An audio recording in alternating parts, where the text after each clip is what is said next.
As I slowly approach my 3-year anniversary of solo traveling, I will start doing more one-on-one discussion videos just like this with you guys. In this video, I'll be discussing 5 reasons on why you should travel alone.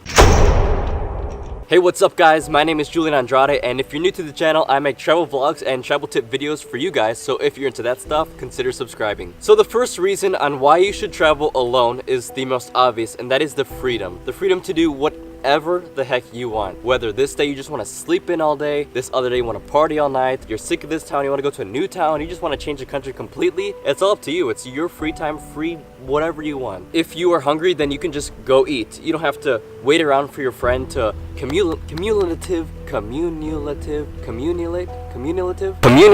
whatever. For both of you to agree that you're both hungry and go eat. If you're hungry, heck, go eat. Go eat your filet mignon, your lobster, your pasta, your pizza, whatever the heck you want. You don't have to wait for them. Especially if they don't like the food that you want to eat, then just eat. Even just some of the small things, like if you just have to go to the bathroom, you don't have to wait till the other person has to go to the bathroom too, so you could both go together and not waste time. If you have to go to the bathroom, you could just go to the bathroom. Just little things add up. I know for me, sometimes at least, I like to go to a place with no plans at all, not even accommodation booked, just whatever happens, happens. I know some people like everyday plan. Monday, they go see the Eiffel Tower. Tuesday, they go to the museum. Wednesday, you just stay in. People have different plans like this, so when you're just alone, it's all up to what you want. So since it's all just about you, it's about you. You need to learn to rely on yourself. No mommy, daddy, grandma, uncle, aunt is gonna be there to do the chores for you. You have to wake up on your own, set your timer, wake up. Nobody's gonna set it for you. Come to your room, wake you up. You also have to get your own food, whether you want to decide to make your own food that day or eat out that day. If you're gonna eat in, do your dishes. Someone else isn't gonna be there to do it for you. You have to learn, just rely on yourself. Other people aren't gonna have your accommodation booked for you. Other people are not gonna have your activities booked for you. You need to make sure, look on your phone, your computer, look on your phone, your computer, that everything is booked just for you, exactly how you need it to be. So don't be upset if you miss your bus or you miss your flight because you're sleeping. You can't blame that on anyone else but yourself. You need to get up and wake your sleepy bunghole up and get there yourself. The third thing is, for some people, the saddest but truest, and that's the alone time with yourself, because you're gonna have a lot of that. You're gonna have lots of time to think. That little voice in your head, you're gonna hear it a lot. Listening to yourself reflect off things that happened in the past. When you go back home, how do you want things to change and what's coming up in the future? You have so much time to think about anything. I remember when I was in Japan for a month and a half, I had so much free time to myself. I actually wrote a whole entire script for a whole entire video game, and everything and all the plans that were gonna happen.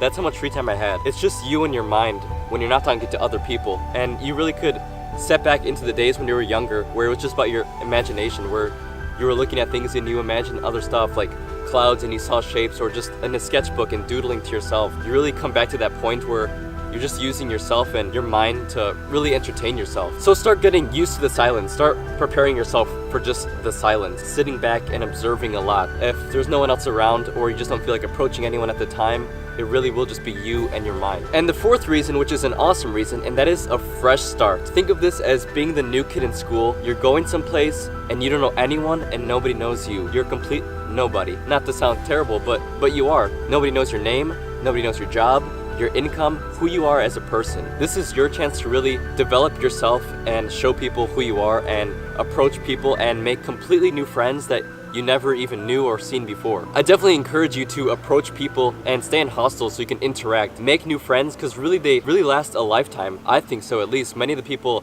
that I've met, I am in contact with so much. I'm in contact with so many of these people that I've met in the past, and they are still my friends, and I love to meet up with them when I travel to their country, or if they happen to be in a country that I'm traveling to at the time. This is a time where you could be someone completely different if you want to. If back at home you're working in an office all day and someone is telling you to work, you're sitting there on your computer doing work, now it's your time to relax and no one's telling you what to do. Completely fresh start. You could even say you have a fake job. Say you're a surfboard teacher in Hawaii and you do whatever, headstands and whatever, I don't know, some crazy stuff. It's really just your time for a completely fresh start. Nobody is judging you, nobody knows anything about you. Maybe you just don't even like your life at home or just the lifestyle in general and how people live. You could go to a brand new country or even a new city, new continent, anything, and start out completely fresh, like it's an all new life for you. And the fifth reason, which is probably the biggest reason, and that is it will change you forever. I know for myself, I have changed so much in the last few years just with everything, just the way I listen to people, understand people, speak to people, just the way my bodily emotions are. When I approach people and I say hello to them, I do a handshake, but I also bow most of the time as well. I'm used to this as being in Japan or my Japanese friends. With the respect to each other, you bow. So other people see that and think it's kind of weird, but this is what I'm used to now.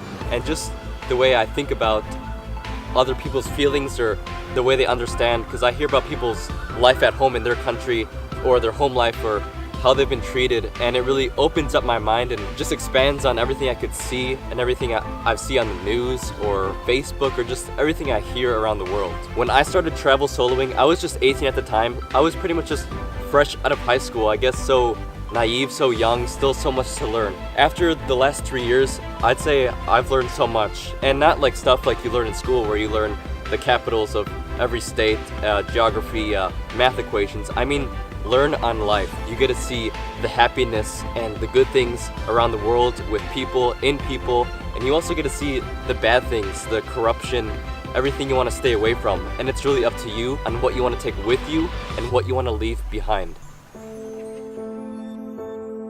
If you start traveling solo and travel solo for a long time, I guarantee it will change you and you will not regret it. Thanks so much for watching, guys. These are the 5 reasons on why I think you should travel alone. If you like this video, give it a thumbs up. If you did not like this video, give it a thumbs up. As usual, I'll see you guys soon.